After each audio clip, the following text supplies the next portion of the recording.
So, hi, Glenn. Hello.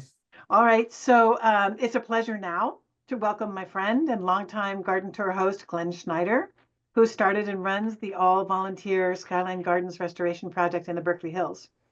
So, there's nothing hard about this project. It's just weeding and keeping the non-natives out. And when I look at this, I think we could have sites like this in California all over the place if we were just willing to plant with natives or allow natives to return.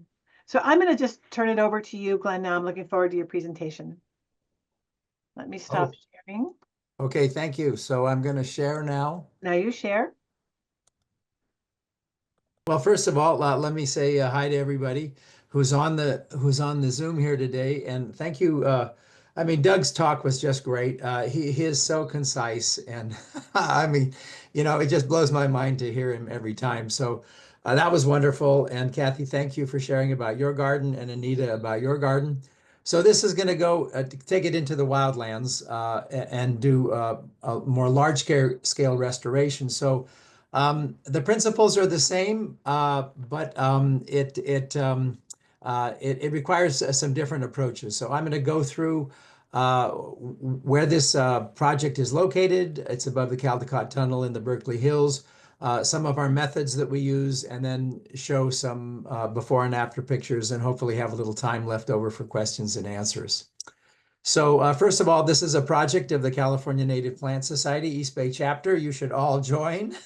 And it's in partnership with East Bay Mud because we work on East Bay Mud watershed, which is where a lot of our water comes from, that probably most of the people on this Zoom here this morning get their water from the watershed. So a couple of slides just to show you where we are. So the area we have Chris and Skyline Gardens, and it's not so much because it's gardens like in our urban areas, but it's in the spirit of John Muir when he would say, that was one of the most beautiful alpine gardens that I ever saw. So this is an area that happens to be naturally very diverse. It's right along the ridge in the High Ridge volcanic area. The volcanic area runs from Inspiration Point in Tilden Park down south through Sibley. It's about 4 miles long and about a half a mile wide. And so all of our plant material that we use in restoration, in a good restoration project, it's all local. So we only use local seeds and cuttings from that little, basically 2 square mile area to preserve the genetic diversity. So if you look here, here's Lake Temescal here. Here is Highway 24. This is looking north. This is the Caldecott Tunnel. And Skyline Gardens is right up on the ridge.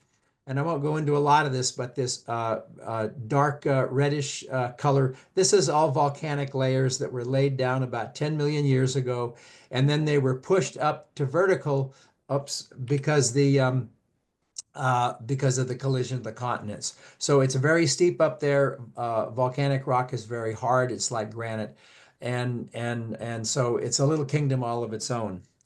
And in terms of another map to show you where we are, this is the Skyline Trail, the East Bay Skyline Trail, which goes all the way from Richmond down to Castro Valley, goes through this area. It's kind of the anchor of the area. So here's Tilden steam trains up here, and the Skyline Trail goes south from Tilden steam trains down along the trail here, and it goes all the way down to a big water tank, East Bay Mud water tank. That's about a mile of the trail, and then it descends low. It crosses Fish Ranch Road. It goes all the way over to Sibley, and on and on and on. So the interesting thing is this area is so botanically diverse. It's what caught my heart, and I've been a lifelong landscaper working with native plants. So I met this area about 30 years ago when I was doing a hike with my daughter, who was 11 that year. And so since then, this is from Cal Flora. So all of these blue dots all along this trail, and this is a public trail. It's open. You don't need a permit. It's East Bay Mud property, but you don't need their special permit. This is open to the public, just like any other park trail. And each blue dot represents a different species of native plants. And the reddish dots or pink fuchsia dots represent a grove. So this would be like leatherwood or something like that in there. So in this 1.25 mile stretch, there are over 170 species of native plants, and about 70 of them are on our East Bay CNPS list of rare and unusual plants for the area. So it's a Noah's Ark of native plants. And really, really worth visiting. Some of the best trillium is in flower right up in here now. And anyway, it's special and it won our hearts, and we want to make it more special. So here's some of the just a smattering of what you'll see there. And thanks to Kathy for these pictures and putting this montage together. So this is our Western Columbine here, and buttercups and blue dicks and our wood fern.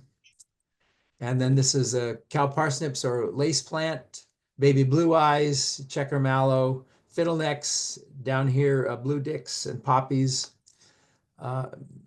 woolly mule's ears, Indian paintbrush or paintbrush, tidy tips, silver bush lupin. So those are just some of the highlights of the area. And then it's not all sunlight and wildflowers. As you can see, there are vast areas along this ridge that are heavily colonized by invasive plants. And the invasives in the wildlands are predominantly annual grasses from Europe. So this is a lot of wild oats and bromes here. There's also Italian thistle and mustard and hemlock and just a witch's brew of nasty native plants. And so in a wild area, we're working about 4 acres there. It's not practical, and it wouldn't be ecologically appropriate to try to mulch or do any of those urban techniques. So what we have to do is exhaust the seed bank of the weedy grasses and bromes and thistles in the soil.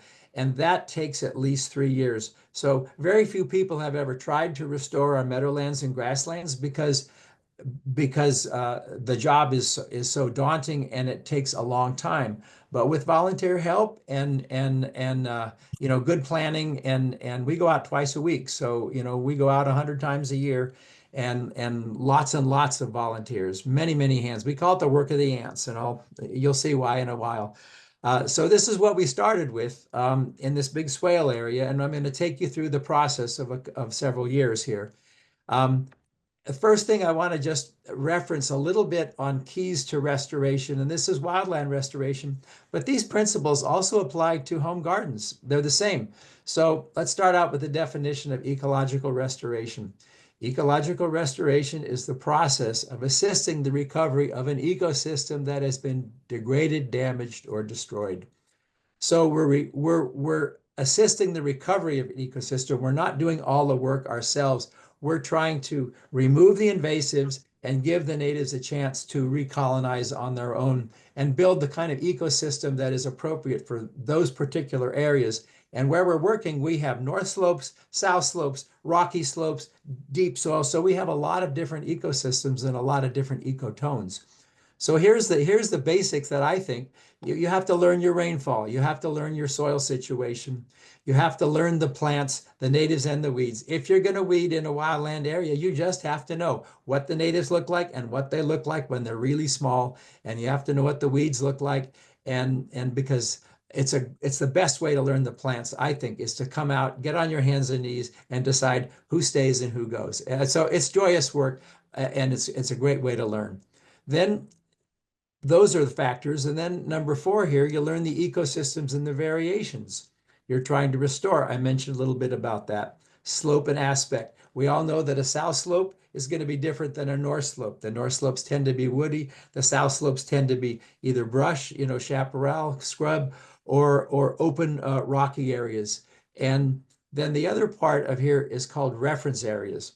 So in a picture like this one here, in this whole local area, well, there were a couple of native plants. There was silver bush lupin there. There were a few soaproot. There was a few asters. That was about it. Oh, and a clump of poison oak, and of course, bay trees and live oaks surrounding the area. And so it's not so easy necessarily to look in restoration and see, well, what are we aiming at? What's our general concept of what our goal is? In other words, if this area really wants to be a woodland, then then we need to be, working with that in mind. If it's a natural meadow, which we believe it is, and then that's a whole different thing, because we're not going to favor woody plants, and we're going to suppress, like if the coyote brush starts to move in, we're going to suppress that. So that's reference areas. Are we go around and we look for areas in our zone, in this high ridge volcanic area, that have a high concentration of native plants. And we find some, they're mostly on East Bay mud property, some are in the parks. And we say, oh, okay, that's the menu. And then we look at another area that's a little different, that's the menu. And we gradually build a composite sense of what this area could look like when it's fully restored. Then we make a plan, what's the general concept?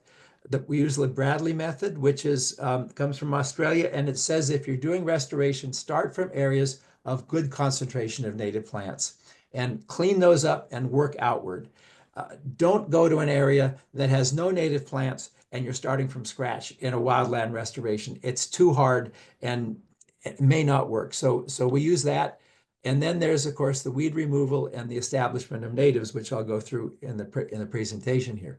So we've developed a 3-year grid. And again, I won't belabor this too much, but in the whole strategy is to prevent the invasives from making seeds. And we use a lot of methods. So first, when we start off, we'll go in and we'll mow and we'll rake off a whole hillside area.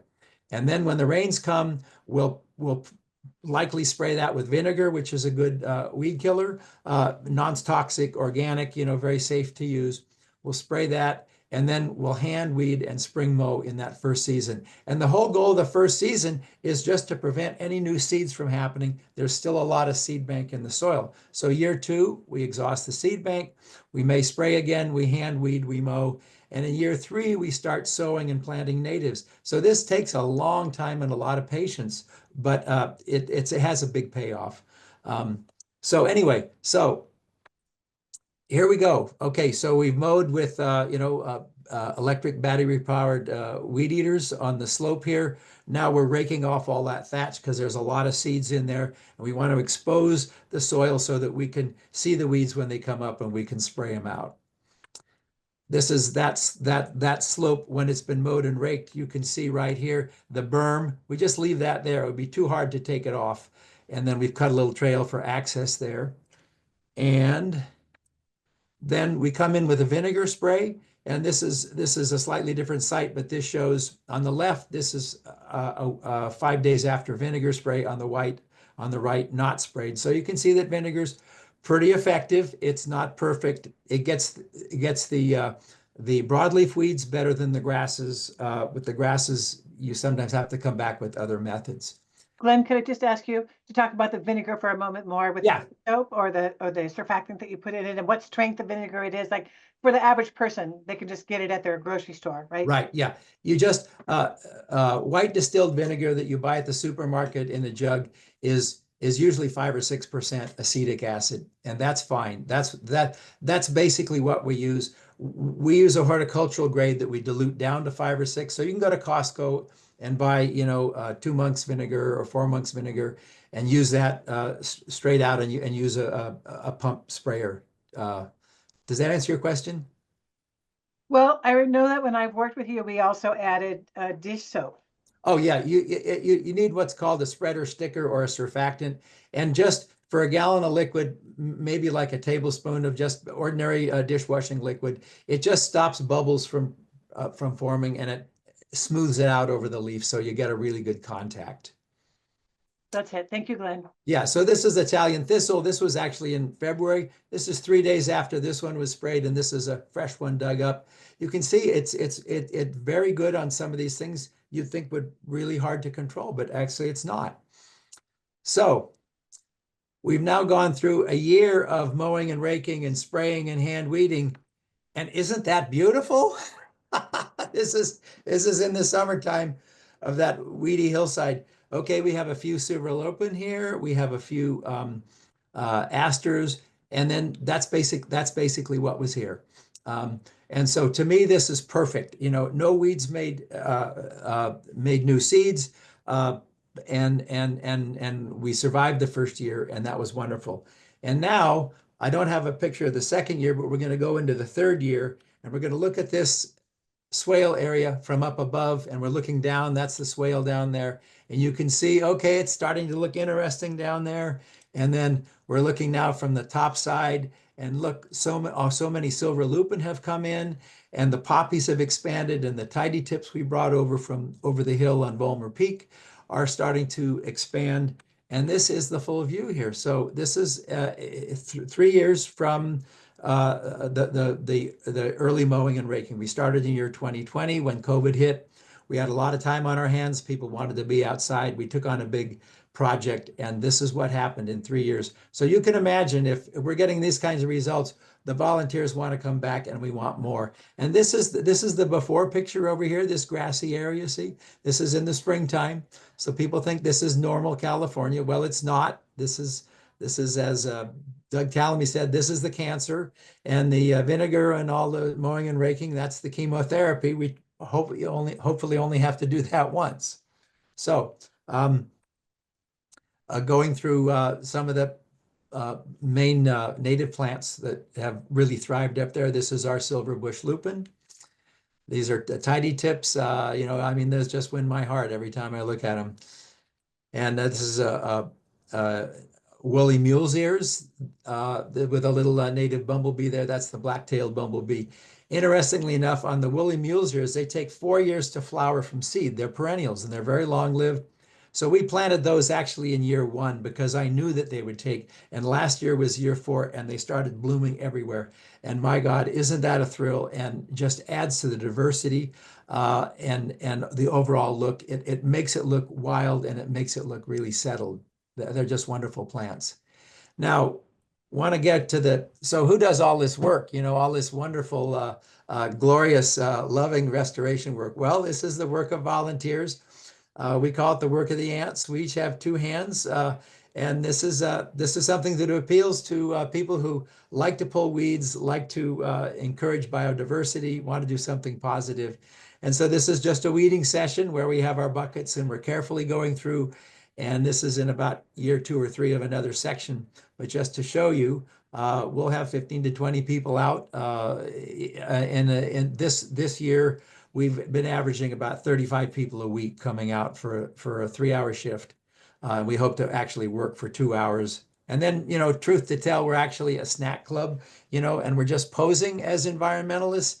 And so one of our members whose family comes from Korea brought out beautiful acorn noodles from Korea, all dressed up with spicy Korean foods. And another one brought pesto made from yampa, which is the native, parsley-like thing and the food plant for the parsley swallowtail. So we actually just do this so we can have a snack time at the end. Anyway, so I want to just say something about the volunteers because you don't need to know anything to come out. We'll train you on the job. And as I say, the best way to learn your native plants is to get out on your hands and knees and start pulling weeds because you have to make lots of decisions. And so I want to go through just one of our volunteers who started as a regular volunteer and just blossomed. And this is Cynthia here, okay? Now, Cynthia worked for East Bay Mud, and she came to a presentation I did downtown. She grew up in Eureka. She's a geology major and worked in environmental compliance for East Bay Mud. She started coming out. And while we were doing the big swell, she said, there's a little area, little promontory that really speaks to me. Can I work that on my own? And we said, wonderful, yes, we'll support you and all the rest of that. Well, Cynthia took to it. So there's her holding our weed eater high after she's mowed the area. And then we raked it. And then we sprayed it, and you can see where it was sprayed here and where it was not sprayed. We call this the wetting spot. It's a promontory that kind of looks out. This is Fish Ranch Road down here, and this is the bay over here and the Santa Cruz Mountains. It would be a wonderful place for a wedding because it has that kind of feeling. And for those of you who have come from some religious traditions, this is where the choirs of angels will come down and pick you up and lift you up to the glory days. So it's a special spot. This was only year 1. Okay, we don't have year 2, year 3. Here is Cynthia, and look at the difference. Look at the difference. Look at the difference. This is the fall of year one, and this is the spring after year one, and then this is year three, and there's Cynthia in all her glory. And look, see, the mulesers we planted 3 years ago are coming up, and poppies, they were all native to site. All the native bunch grasses, they were native to site. We did bring in tidy tips because they were doing well in the swale. There's baby blue eyes. And so it's just, it's, I think many people on the tour, Kathy, and maybe on this Zoom tour today, have seen this kind of transformation in their gardens, and it can also happen in the wildlands if with good common sense and diligence. And here's a little close-up of one space. So we got goldfields reestablished, and this is in the third year now. So we bring in seeds from, again, other side of Ulmer Peak on East Bay Mud Watershed, little patch of them. We brought them over. First year we had a few plants. Second year it got bigger. Third year it's bigger, and now we're seeing little colonies move out. And in the middle is this beautiful chia, which is around up in the hills in places. Loves it, the silver bush lupin. So this is the kind of thing that can happen. And just to say about Cynthia, so she learned so much in her. I mean, she had a good aptitude for plants, but she learned so much in her first several years that she became the chair of the rare plants for our East Bay CNPS. She became vice president of CNPS. And, and she credits it to the experience she had at Skyline Gardens, learning, being around like-minded people, building a community and having a lot of good snacks. Okay. So what's next? Yeah, this is a little rundown of what we did in 2023, 110 work days. So going out twice a week, 1,177 volunteer shifts. That means you come out for 3 hours, you work for 2, and you snack for a half an hour. Okay, 3,531 hours on site. When this was done, we expected to reach 4,050 hours on site. In 2024, we actually reached 4,200. And this year, we're probably on track to increase that by another 20%. So this project is successful. It's gotten the attention of a lot of other people. And so there are other meadow restoration projects happening now. And so over at Sibley Meadow, we're helping to get a project started. Kathy and others have been over there already. They're in year one of starting a meadow restoration project right at Sibley Regional Park, very near where the main parking area is. And that got the attention of the San Francisco Public Utilities Commission, who own a lot of the land in Sunol Regional Park, and they want to do a meadow restoration project down there. And we had a big meeting a couple weeks ago, and tomorrow, Monday morning at 10 o'clock, we're having a Zoom call with the leadership there and regional parks, because it's regional parks area, but it's actually land that's owned by the San Francisco PUC because they have reservoirs down there. So we're going to do a big meadow project there as well. So anyway, I've told Kathy my personal goal is in the next 3 to 4 years that we get 5 projects started in the parks areas. We got 2 and possibly 1 happening up at Pinole. So the main value, I think, of what we've done, besides it's beautiful, is we've proven we can restore these really tough, weedy grassland areas at a large scale. This is a little bit on Sibley here, and then I'll just wrap this up. So their meadow had a lot of brush. It was a good meadow area, a lot of native plants, 74 species to be exact.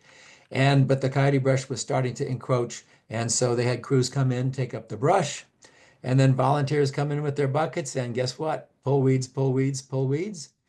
And there's a crew from one of our work days there. They go out once or twice a month. And so the big deal here is volunteer. Come on out.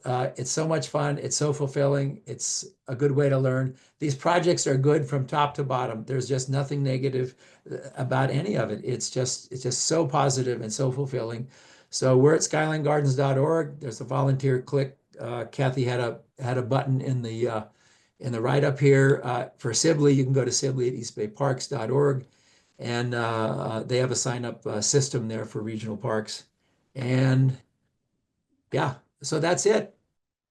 Contra Costa Water District is a longtime sponsor of the garden tour, and I have really enjoyed collaborating with their dedicated and hardworking staff over the years. The Contra Costa Water District was really a leader. They were the first ones to come up with this lawn to garden rebate program, specifically the landscape design assistance program. So if you live in the district service area, you can receive a free 2-hour design consultation for your front yard and another one for your backyard. And you pay for it up front, but when you complete the project, you'll be reimbursed those funds. And the Water District will be staffing tables at 2 gardens on Sunday, May the 4th. This is another photo of Nancy Niemeyer's beautiful garden in Clayton. And you can talk to a Contra Costa Water District staff member there. And they will also be at a table at Gonzalo Nuki's garden in Concord. And this garden is interesting. It has a couple of dry creek beds that retain rainwater on site in both the front and the back garden. So I want to thank the Contra Costa Water District for their long-term support.